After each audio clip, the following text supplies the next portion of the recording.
Happy birthday! Happy birthday, Chip. Today is the 22nd of the 12th, 2020. Well, that's a difficult one. So today's your birthday. Today you're 8 years old. I spoke to you on Messenger earlier and we had about 15 minutes. It was 8 p.m. your time, so you was a little bit tired.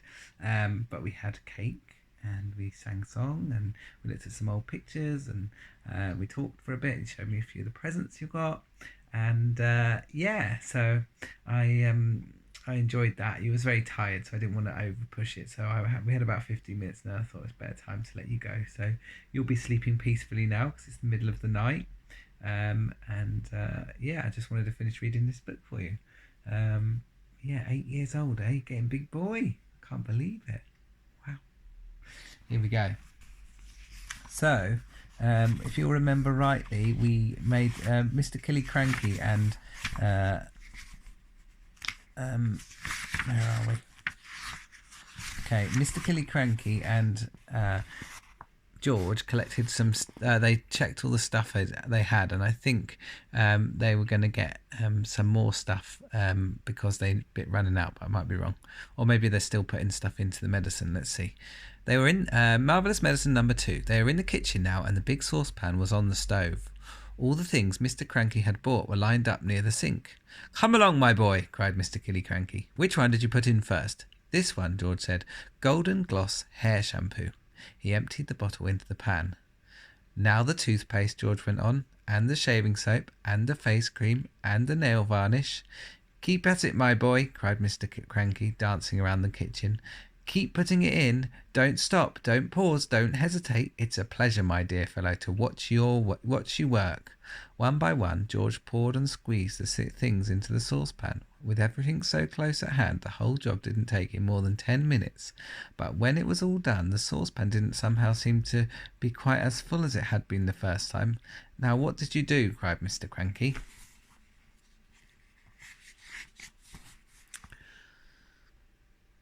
"Did you stir it?" "I boiled it," George said, "but not for long, and I stirred it as well."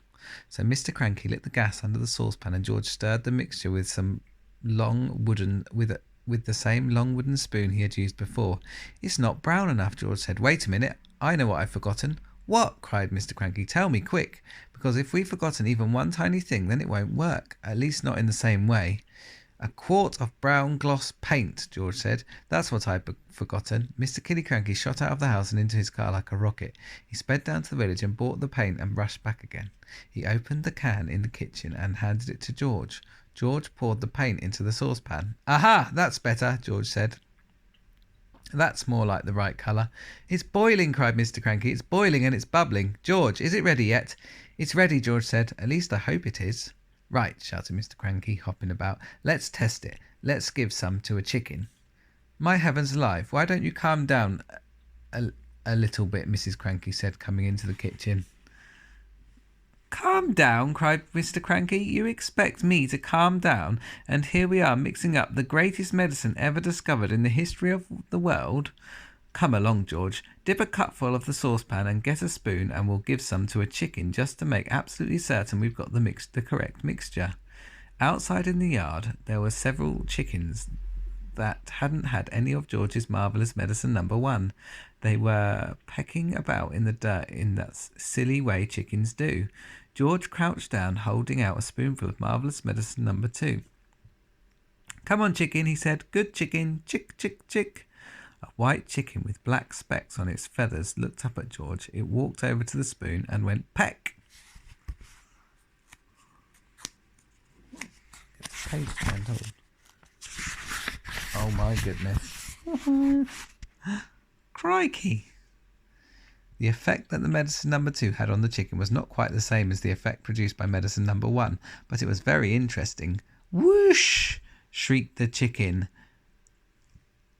and it shot up 6 feet up in the air and came down again. That's more than 6 feet, isn't it? That looks more like 24 feet at least. Then sparks came flying out of its beak, bright yellow sparks of fire, as though someone was sharpening a knife on a grindstone inside its tummy. Then its legs began to grow longer. Its body stayed the same size, but the 2 thin yellow legs got longer and longer and longer, and longer still. "What's happening to it?" cried Mr. Killiecranky. "Something's wrong," George said. The legs went on growing, and the more they grew, the higher up in the air went the chicken's body. When the legs were about 15 feet long, they stopped growing. The chicken looked perfectly absurd, with its long legs and its ordinary little body perched high up on top. It was like a chicken on stilts. "Oh, my sainted aunts!" cried Mr. Killiecranky. "We've got it wrong. This chicken's no good to anybody. It's all legs. No one wants chicken legs." "I must have left something out," George said. "I know. You left some... Hold on. I know you left something out," cried Mr. Cranky. "Think, boy, think. What was it you left out?"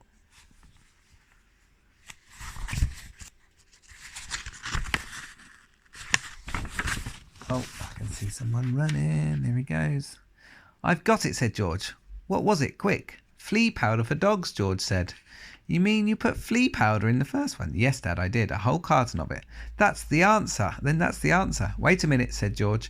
"Did we have brown shoe polish on our list?" "We did not," said Mr. Cranky. "I used that too," said George. "Well, no wonder it went wrong," said Mr. Cranky. He was already running to his car, and soon he was heading down to the village to buy more flea powder and more shoe polish. Marvellous medicine number 3. "Here it is," cried Mr. Killiecranky, rushing into the kitchen. 1 carton of flea powder for dogs and 1 tin of brown shoe polish. George poured the flea powder into the giant saucepan. Then he scooped the shoe polish out of its tin and added that as well.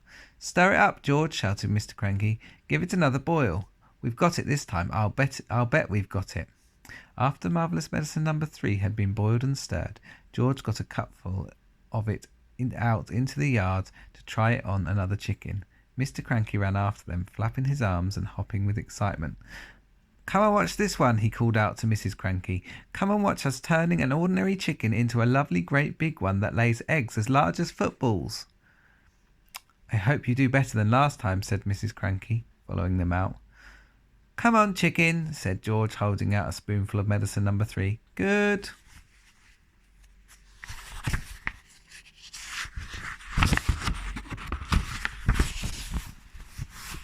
"Chicken, chick, chick, chick, chick, chick. Have some of this lovely medicine." A magnificent black cockerel with a scarlet comb came stepping over. The cockerel looked at the spoon and it went peck. "Cock-a-doodle-doo!" squawked the cockerel, shooting up into the air and coming down again. "Watch him now," cried Mr. Cranky. "Watch him grow. Any moment he's going to start getting bigger and bigger." Mr. Killiecranky, Mrs. Cranky, and little George stood in the yard staring at the black cockerel. The cockerel stood quite still. It looked as though it had a headache. "What's happening to its neck?" Mrs. Cranky said. "It's getting longer," George said. "I'll say it's getting longer," Mr. Cranky said. Mr. Cranky for once said nothing. "Last time it was the legs," Mrs. Cranky said. "Oh, there's that neck. My goodness, looks like a giraffe. Now it's the neck. Who wants a chicken with a long neck? You can't eat a chicken's neck." It was an extraordinary sight. The cockerel's body hadn't grown at all, but the neck was now about 6 feet long. "Oh my goodness, let's look at this." "Okay. All right, George," Mr. Cranky said. "What else have you forgotten?" "I don't know," George said. "Oh, yes, you do," Mr. Cranky said. "Come along, boy, think. There's probably just one vital thing missing, and you've got to remember it." "I put in some engine oil from the garage," George said. "Did you have that on your list?" "Eureka!" cried Mr. Cranky. "That's the answer. How much did you put in?" "Half a pint," George said. Mr. Cranky ran to the garage and found another half pint of oil. "And some antifreeze," George called after him. "I sloshed in a bit of antifreeze." Marvellous medicine number 4. Back in the kitchen once again, George, with Mr. Cranky watching him anxiously, tipped half a pint of engine oil and some antifreeze into the giant saucepan. "Boil it up again," cried Mr. Cranky. "Boil it and stir it." George boiled and stirred it. "You'll never get it right," said Mrs. Cranky. "Don't forget, you don't just have to have the same things, but you've got to have exactly the same amounts of things. And how can you possibly do that?" "You keep out of this," cried Mr. Cranky. "We're doing fine. We've got it this time. You see if we haven't." This was George's marvellous medicine number 4, and when it had boiled for a couple of minutes, George once again carried a cupful of it out into the yard. Mr. Cranky ran after him. Mrs. Cranky followed them more slowly. You're going to have some mighty queer.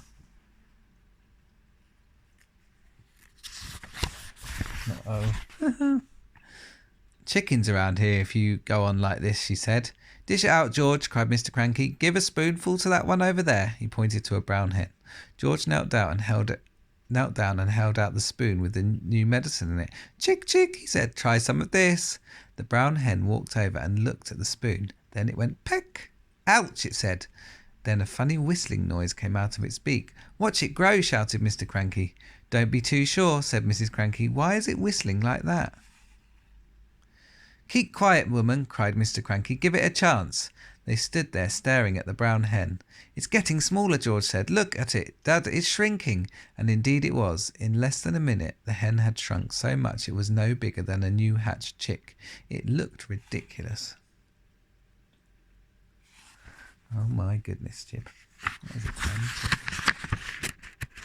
what are they going to do? By Grandma. Oh my goodness, look at that. It looks like a paperclip. Crazy. There's still something you've left out, Mr. Cranky said. I can't think of what it could be, George said. Give it up, Mrs. Cranky said. Pack it in. You'll never get it right. Mr. Cranky looked very forlorn. George looked pretty fed up too. He was still kneeling on the ground with the spoon in one hand and a cupful of medicine in the other. The ridiculous tiny brown hen was walking slowly away. At that point, Grandma came striding into the yard. From her enormous height, she glared down at the three people below her, and she shouted, What's going on around here? Why hasn't anyone brought me my morning cup of tea? It's bad enough having to sleep in the yard with the rats and the mice, but I'll be blowed if I'm going to starve as well. No tea, no eggs, and bacon, no buttered toast. I'm sorry, Mother, Mrs. Cranky said. We've been terribly busy. I'll get you something right away. Let George get it, the lazy little brute, Grandma shouted. Just then the old woman spotted the cup in George's hand. She bent down and peered into it. She saw that it was full of brown liquid. It looked... Uh-oh.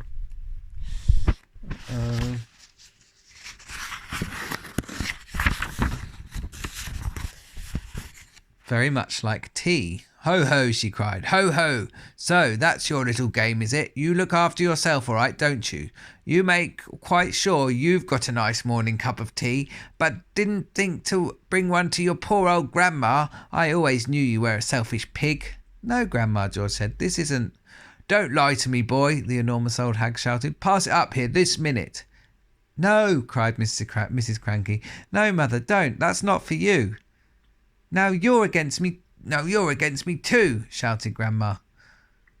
My own daughter trying to stop me having my breakfast, trying to starve me out. Mr. Cranky looked up at the horrid old woman and he smiled sweetly. Of course it's for you, Grandma, he said. You take it and drink it while it's nice and hot. Don't think I won't, Grandma said, bending down from her great height and reaching out a huge horny hand for the cup. Hand it over, George.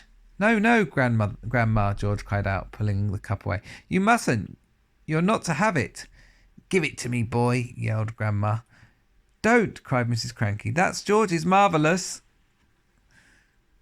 Everything's George's round here, shouted Grandma. George this, George that. I'm fed. Oh, look, oh dear. Uh-oh. I'm fed up with it. Look, you go.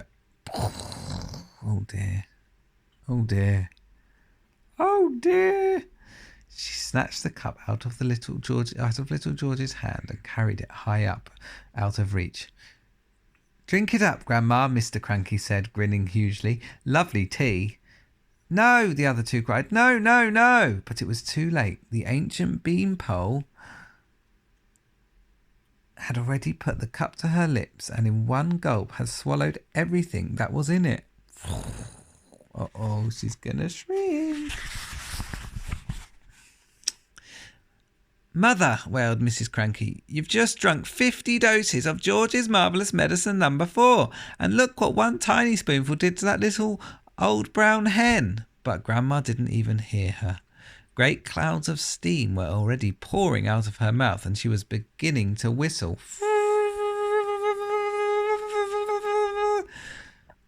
This is going to be interesting, Mr. Cranky said, still grinning. Now you've done it, cried Mrs. Cranky, glaring at her husband. You've cooked the old girl's goose. I didn't do anything, Mr. Cranky said. Oh, yes, you did. You told her to drink it. A tremendous hissing sound was coming from above their heads. Steam was shooting out of Grandma's mouth and nose and ears and whistling as it came.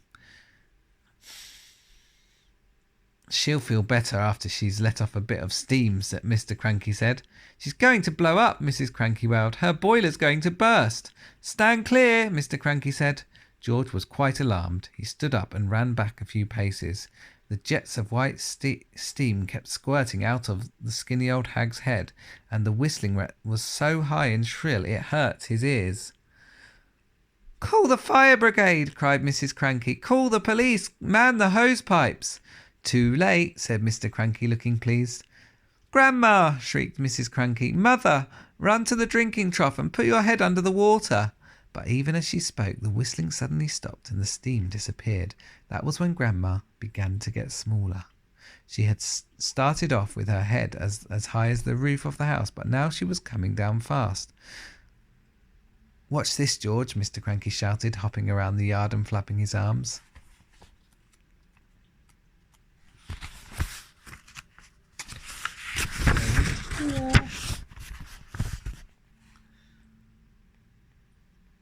Watch what happens when someone's had 50 spoonfuls instead of one. Very soon, Grandma was back to her normal height. Stop, cried Mrs. Cranky. That's just right. But she didn't stop. Smaller and smaller she got. Down and down she went. In another half a minute, she was no bigger than a bottle of lemonade. Oh, my goodness. How do you feel, Mother? Asked Mrs. Cranky. Grandma's tiny face still bore the same foul and furious expression it always had. Her eyes, no bigger than little keyholes, were blazing with anger. How do I feel? She yelled. How do you think I feel? How would you feel if you'd been a glorious giant a minute ago and suddenly you're a miserable midget? She's still going, shouted Mr. Cranky gleefully. She's still getting smaller. And by golly, she was tiny. She's going to be smaller even than that little chicken. Oh my. When she was no bigger than a cigarette, Mrs. Cranky made a grab for her. She held her in her hands and she cried, How do I stop her getting smaller still? You can't, said Mr. Cranky. She's had 50 times the right amount. I must stop her, Mrs. Cranky wailed. I can't hardly see her as it is. Catch hold of each end of her and pull, Mr. Cranky said. By then, Grandma was the size of a matchstick and was still shrinking. A moment later, she was no bigger than a pin, then a pumpkin seed, then... Oh, no. Where is she? Cried Mrs. Cranky. I've lost her. Hooray, said Mr. Cranky. She's gone. She's disappeared completely, cried Mrs. Cranky. That's what happens to you if you're grumpy and bad-tempered, said Mr. Cranky. Great medicine of yours, George.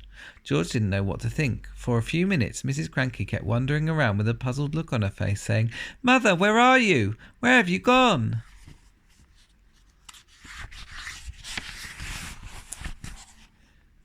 Where have you got to? How can I find you?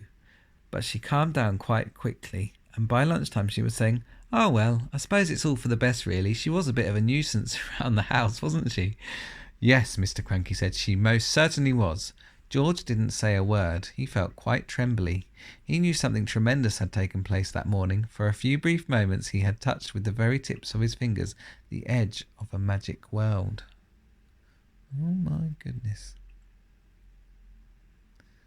And that's it. That's just a bit on the surprise. So, we made it.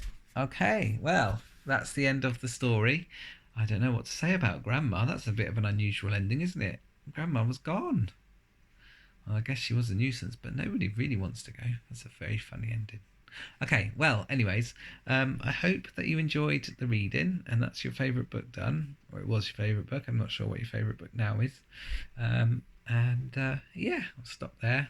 Looking forward to Christmas Day now, 3 days away, or 2 to 3 days. We're gonna talk at 9 a.m. 9 a.m. my time, 6 p.m. your time, and we're gonna play some games and stuff. And I wonder what have you got for Christmas. All right. Well, have a lovely next few days, and I'll speak to you soon. I love you lots. Bye.